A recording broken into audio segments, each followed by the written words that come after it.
কালো পাতিলের আর একটা রান্না আপনাদের সাথে শেয়ার করব। তো এইটা রান্না করব হচ্ছে গিয়ে পটল আলুর পাতলা ঝোল। তো রান্নাটা বসাই দিলাম আর পেঁয়াজ একটু ভেজে নিচ্ছি, পেঁয়াজ মরিচ ভেজে নিচ্ছি।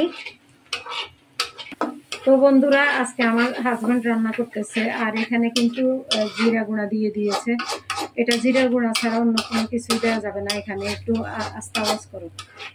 আর লবণ দিয়ে দিয়েছিল, ওইটা আপনাদের সাথে শেয়ার করি নাই। আর এখন মশলাটা ভাজতেছে একটুখানিতে পানি দিয়ে। এখন দিয়ে দিচ্ছে হলুদ 1 চা চামচ। এখন দিয়ে দিচ্ছি সবজি। এটা একটা বেগুন দিয়েছে, সাথে কয়েকটা কাঁঠাল লিচি আর হচ্ছে গিয়ে পটল আলু। তো এটা কিন্তু পাতলা ঝোল হবে। আর এটা আমার হাজব্যান্ড খুব মজা করে রান্না করে এবং এটা আসলেই খুব মজার হয়। তো কিছুক্ষণ কষানোর পর এখনও মানে সবজির গায়ের ঝোলটুকু শুকায় নেই। তো সবজির গায়ের ঝোলটা সম্পূর্ণ শুকানোর পরে পানি দেওয়া হবে। তো এখন ঝোল দিয়ে দিচ্ছে আর ঝোলটা হবে পাতলা।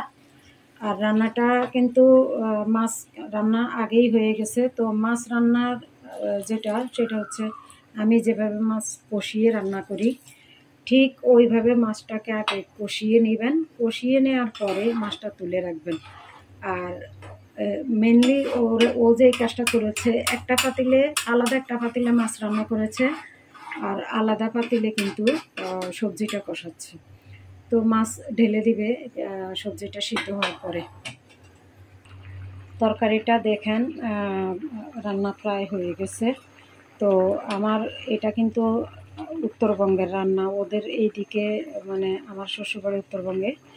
তো ওরা কেন জানি মাছটা আলাদা রান্না করে ফেলে এবং সবজিটা পরে ঠিক যেভাবে ও রান্না করেছে দেখেছেন।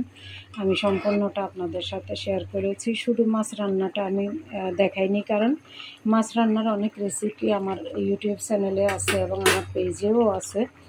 তো ওই কারণে আমি মাছ রান্নাটা দেখাইনি। আর মাছ রান্না দেখেন, মাছ রান্না সম্পূর্ণ আলাদাভাবে মাছটা রান্না করে তুলে রেখেছে আর রেখে তারপরে সবজিটা রান্না করলো। আর আমি যেটা মনে করি ওদের মানে বাড়িতে গিয়ে আমার জায়ের হাতে রান্না খেয়ে আমি যেটা বুঝতে পেরেছি, সেটা হচ্ছে গিয়ে ওরা সবজিটাকে খুব বেশি মানে প্রাধান্য দেয় এখানে, মানে আলাদাভাবে যেন সবজি খেতে ভালো লাগে। আসলে এই সবজিটা আসলেই ভালো লাগে, রান্নাটা ওদের অনেক মজার। আমি অনেক খেয়েছি, তো আমার অনেক ভালো লাগে ওদের এই রান্নাটা।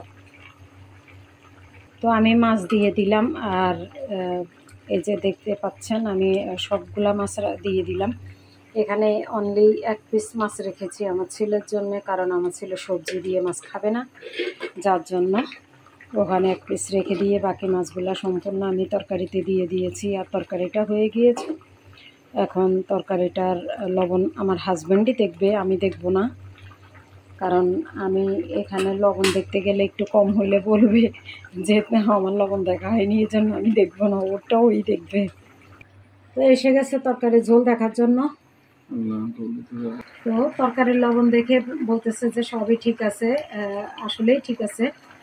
আর এখন ভাজা জিরার গুঁড়া দিয়ে দিচ্ছে। এটা হচ্ছে ওদের ট্রেডিশন, এটা দিবেই যে কোনো তরকারিতে। তো ঠিক আছে, তরকারিটা তো রান্না কমপ্লিট হয়ে গেল। আর তো ভালো লাগলে আমার ইউটিউব চ্যানেলটি সাবস্ক্রাইব করবেন আর আমার পেজটাকে ফলো করবেন। আর ওদের হচ্ছে গিয়ে ওরা মানে আমার হাজব্যান্ড রান্নাঘরে আসলে রান্নাঘরের অবস্থা খুবই খারাপ অবস্থা হয়ে যায়। এখন এটা পরিষ্কার করতেও আমার মানে বলতে গেলে আধা ঘন্টা লেগে যাবে। ঠিক আছে, আল্লাহ হাফেজ।